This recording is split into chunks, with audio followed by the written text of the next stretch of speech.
Welcome to EPG Pathshala. This is Professor Arvind Tiwari. I am Professor of Criminology, School of Law, Rights and Constitutional Governance, Tata Institute of Social Sciences, Mumbai. I will discuss on the module entitled Premature Release of Prisoners in India, a Human Rights Perspective.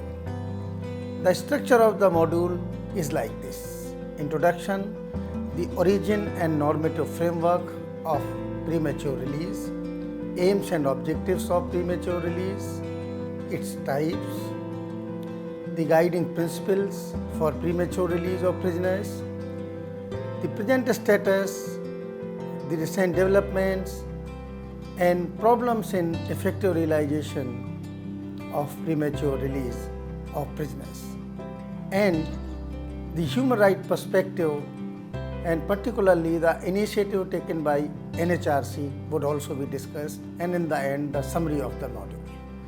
Now I will start. In recent years, the protection of human rights of prison inmates has emerged as a vital issue in criminology and criminal justice. In India, the concept of premature release of convicts is synonymous to the internationally recognized concept of parole. Release of prisoners prematurely is a concession or privilege extended by the state, and prisoner cannot claim it as a matter of right. It is based on Reformation philosophy, which advocates that once the prisoner has absorbed of his criminal tendencies through correctional treatment and the chance for repetition of crime is minimal, confining him in prison is futile.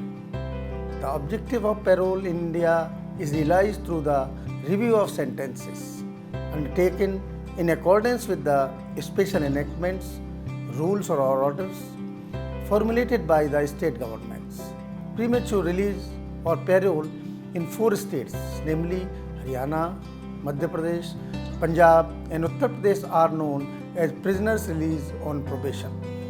These states have incorporated the procedure for premature release in their special laws, while others incorporated the same in their rules or jail manuals. The system provided for differ from state to state so far as the eligibility criteria of persons eligible for consideration of premature release, the composition of sentence review boards, and the guidelines governing the question of premature release. But it is seen that more often this system or procedure provided for is not being followed meticulously, so much so that the sentence review boards are also not meeting at regular intervals. Now I will talk about the origin and normative framework of premature release. The Indian penal system begins with the principle that an offender sentenced to imprisonment must serve his period in full before he could be released. There was no way of shortening the term except through pardon by an executive authority authorized in that behalf.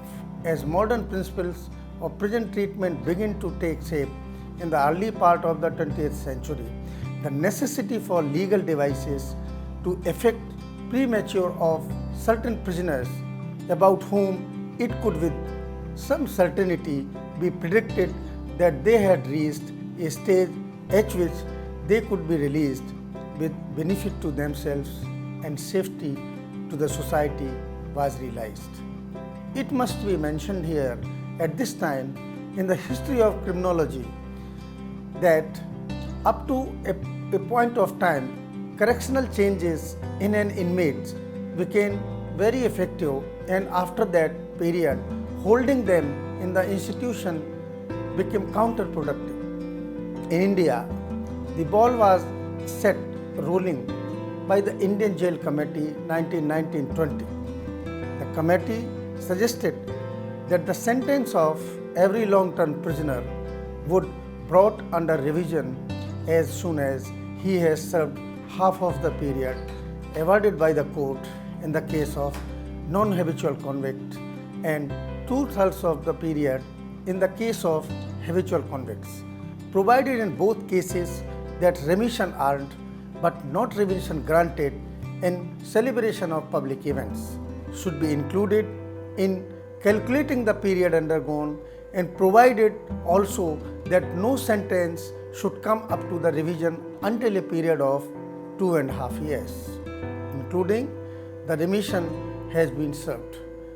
For purpose of granting premature release, the committee recommended that there should be constituted in each province a revising board which might be constituted either on a provincial basis or on a local basis. The committee also recommended the appointment of parole officers who should be attached to prisons and exercise supervision over prisoners released on parole. Subsequently, several state-level prison reform commissions and committees, All India Jail Manual Committee, the Central Advisory Board on Correctional Services, and the Working Group on Prisons appointed by the Ministry of Home Affairs during 1972-73 dwelt the length on the procedural aspects and the advantages of conditional release of prisoners, while at the same time voicing the need for a liberal attitude on the subject. While reviewing premature of prisoners, the Mullah Committee in its report recommended rules for premature release of prisoners. More recently, the Model Prison Manual 2016, formulated by Ministry of Home Affairs, Government of India, New Delhi, has included a chapter 28 on premature release. The chapter has prescribed the objective and detailed procedure for premature release of prisoners. This manual has also been circulated to all the states and union territories for streamlining their jail manuals in tune with the new model jail manual that contains current penological and criminological thinking. Now I will discuss about the aims and objectives of premature release.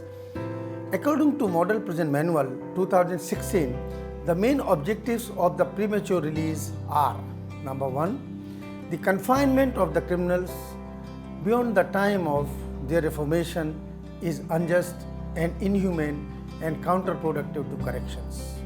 There is no point in keeping the convict in prison where he is not a threat to the society. Number 2, to allow the convicts to be with their family and fulfill their family's obligations. 3, to reduce overcrowding in prisons and the cost of prison administration.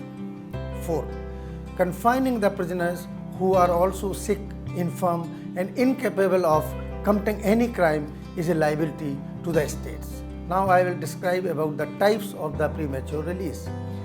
Premature release of prisoners can be of following 4 types. 1, by way of commutation of sentence of life, convict and other convict under section 433 of the Code of Criminal Procedure 1973 by the state government. 2, by way of remitting term sentence of a prisoner under section 432 of the Code of Criminal Procedure 1973 by the state government. 3, by order of the head of the state passing exercising power under Article 72 or Article 161 of the Constitution of India, as the case may be. 4, premature release under any special law enacted by the state providing for release on probation of good conduct prisoners after they have served a part of the sentence. Now I will discuss the guideline principle for premature release of prisoners. 1, whether the offence is an individual act or crime without affecting the society at large.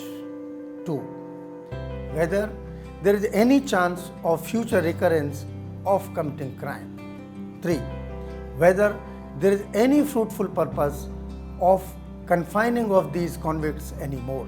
4, whether the convicts have lost potentiality in committing crimes. 5, socio-economic condition of the convict families.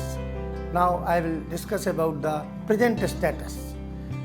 There are at present 4 states in the country, namely Haryana, Madhya Pradesh, Punjab and Uttar Pradesh, which have enacted special legislation on the subject.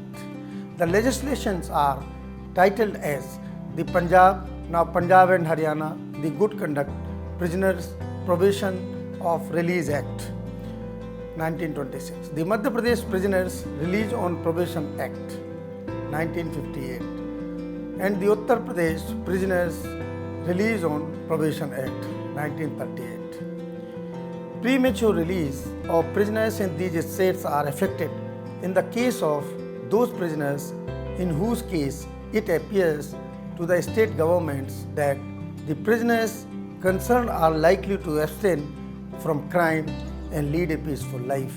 In other states where no such special enactments exist, the rules and procedures for the premature release of prisoners are contained in the state prison manuals. For effecting the premature release of such prisoners, each state has constituted a sentence review board or advisory boards consisting of the Minister for Jails or Chief Secretary or Jail Secretary, Home Secretary, Inspector General of Prisons as the chairperson, District Magistrate and Superintendent of Police within whose jurisdiction the prison is situated, the Session Judge of the same district and a non-official person nominated by the state government. The Superintendent of the Central Jail or the District Jail, as the case may be, acts as a Secretary of the Sentence Review Board.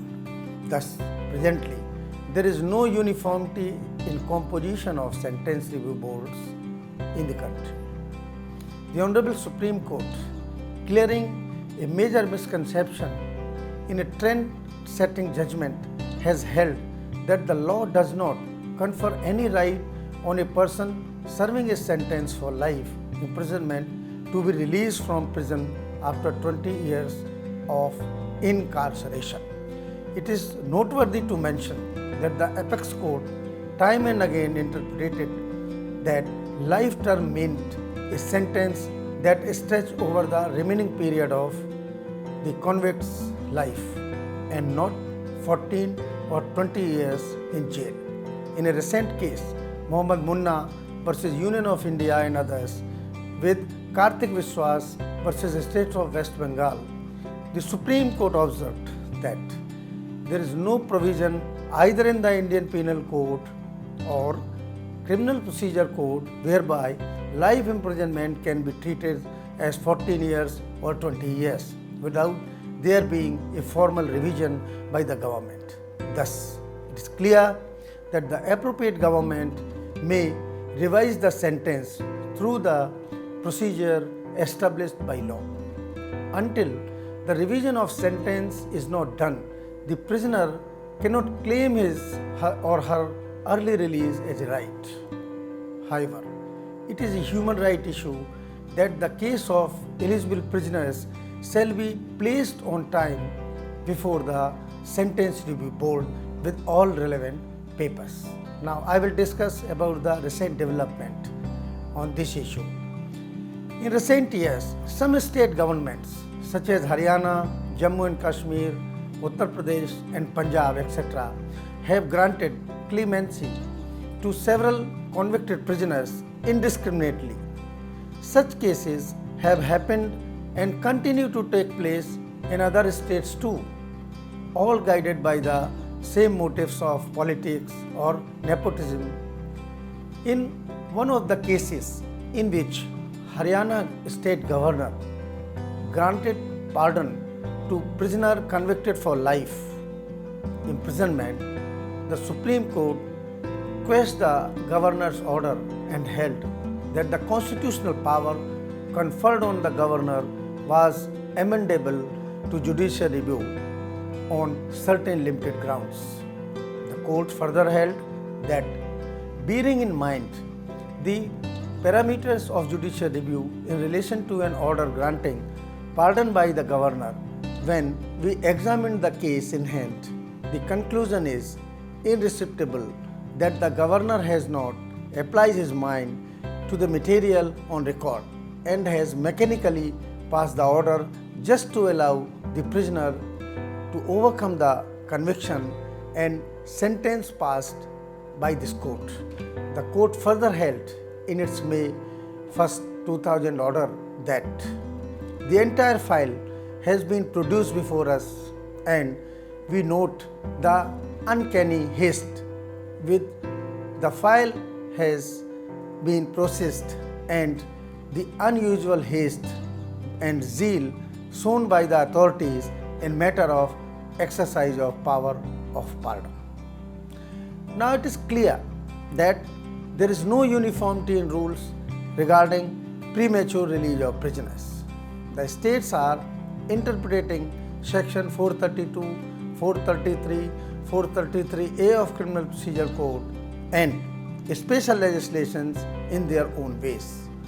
Now, I will talk about the problems in effective realization of premature release of prisoners. In an effort to facilitate the prisoners' smooth reintegration into the mainstream of society upon their release, premature release is one of the important measures. However, this facility is confronted with the following problems in its implementation, such as in absence of clear-cut policy and procedures, the system operates under a cloak of secrecy. Improper selection of prisoners by jail authorities because of political pressure or corrupt jail culture. Next is premature release of prisoners is primarily based on the reports submitted by the police authorities through district magistrate of the district in which the prisoner was convicted and the probation officer as to whether prisoner may be released or not. In practice, these reports are adverse if the prisoners' families do not pay bribe to those authorities. Inappropriate composition of sentence review boards. Then next is negative public perception.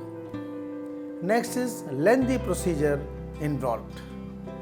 Now, there is a need that social workers and NGOs pay little more attention in this process.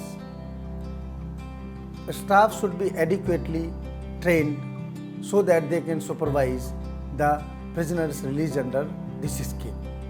Now I will talk about the human rights perspective relating to the premature release of prisoners. Several international conventions, guidelines, and rules exist to ensure human treatment to the prisoners. In this general comment on Article 10 of the International Covenant on Civil and Political Rights, ICCPR, the Human Rights Committee held it supplements Article 7 or torture for all persons deprived of their liberty. The prohibition of treatment contrary to Article 7 on prohibition of torture is supplemented by the positive requirement of Article 10(1) of the Covenant that they shall be treated with humanity and with respect for the inherent dignity of human persons. Detention of persons in prison is a part of the administration of justice. The subject of human rights and administration of justice, therefore, deals with the protection of persons in prisons. Standard minimum rules for treatment of prisoners, now known as the Nelson Mandela Rules since 2015, Code of Conduct for Law Enforcement Officers, Standard Minimum Rules for Administration of Juvenile Justice, Convention Against Torture of the United Nations are all international instruments dealing with the protection of persons in prisons as part of the human rights in the administration of justice. Even without any express domestic legislation to make them a part of the domestic law, these provisions dealing with the human rights of prisoners by virtue of the Visakha judgment have all become part of the constitutional guarantee under Article 21. The wide expanse of these provisions provide a solid legal foundation to the prisoner's rights and leaves no doubt that every prisoner is entitled to the same, and the human rights even of a prisoner are curtailed only to the extent necessary because of the incarceration. It has to be remembered that a person is sent to prison as punishment for an offense of which he is found guilty or is facing trial, and not for punishment independent of that cause. Accordingly, a prisoner is entitled to all human rights within the limitation of incarceration. A brief resume of some of the above international instruments is useful. So now I will explain briefly the standard minimum rules for the treatment of prisoners, now known as Nelson Mandela rules. As the title indicates, are the minimum conditions which are expected as suitable by the United Nations. These rules require that different categories of prisoners shall be kept separate, their accommodation shall meet all requirements of health, etc. Every prisoner is to be provided separate and sufficient clean bedding and food of adequate and nutritious value. Special care of women prisoners would be taken.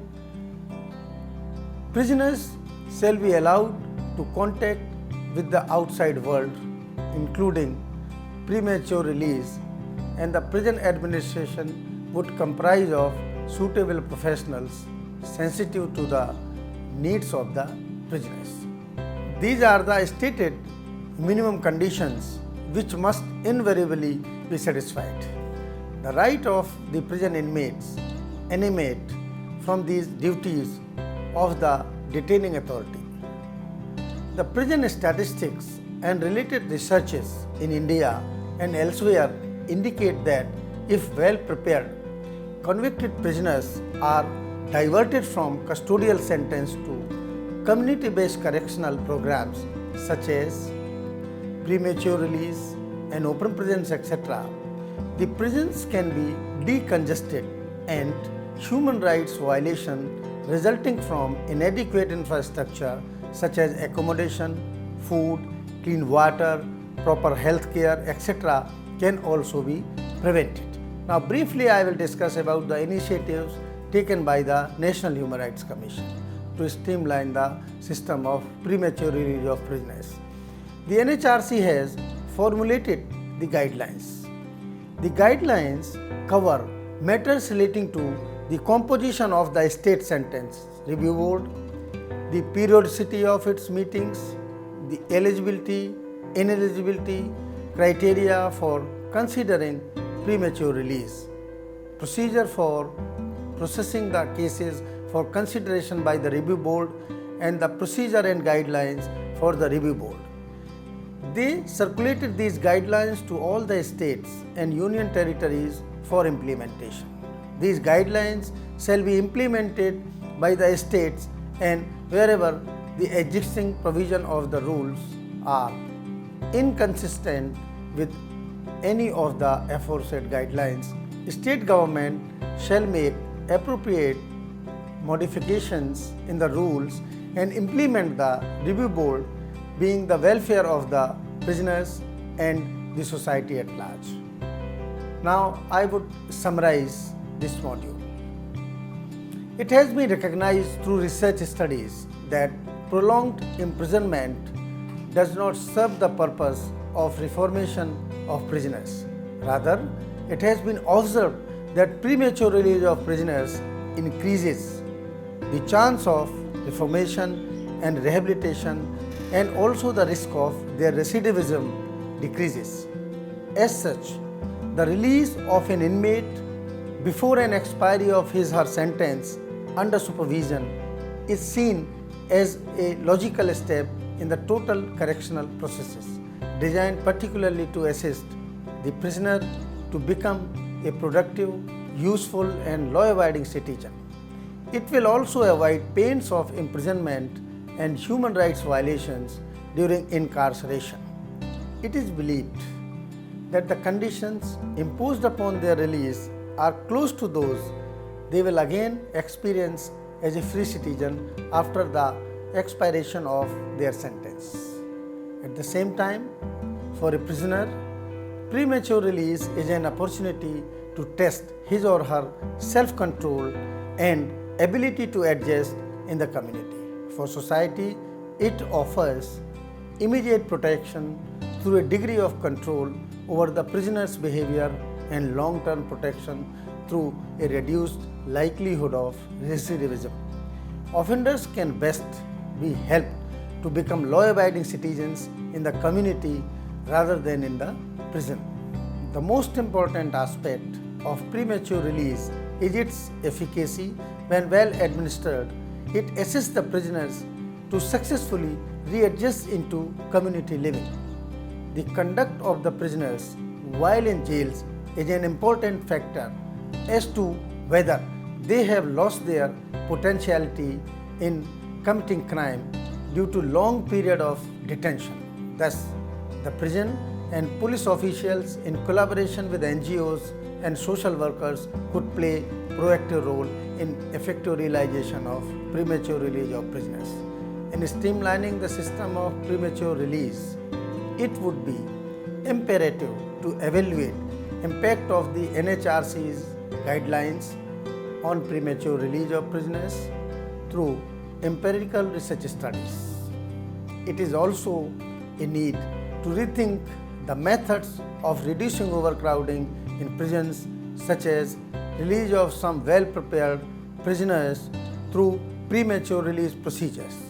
Optimum utilization of the procedures relating to premature release of prisoners can reduce the overcrowding in the prisons, as the convicted prisoners consist of approximately 25% of total prison population. Many lifers and long-term prisoners can be released on premature basis if their cases are handled properly and placed before the Sentence Review Board on time. A non-official member from academia or NGO working in the field of prison or correctional administration shall be appointed in the Sentence Review Board. Besides, police report shall also be obtained from NGOs and social activists working in the field. Further, to ensure better efforts and measures for protecting the rights and dignity of the prisoners and to facilitate the goals of their reform and rehabilitation, a whole range of programs will have to be implemented. This would include more resources, better training for the staff, provision for rehabilitative opportunities, and above all, the understanding of all concerned that if a prisoner is not reformed or rehabilitated properly, he could pose an even greater danger to the society when he is freed. Every reformed and rehabilitated prison inmate is an asset instead of continuing to be a burden to the society. Thank you.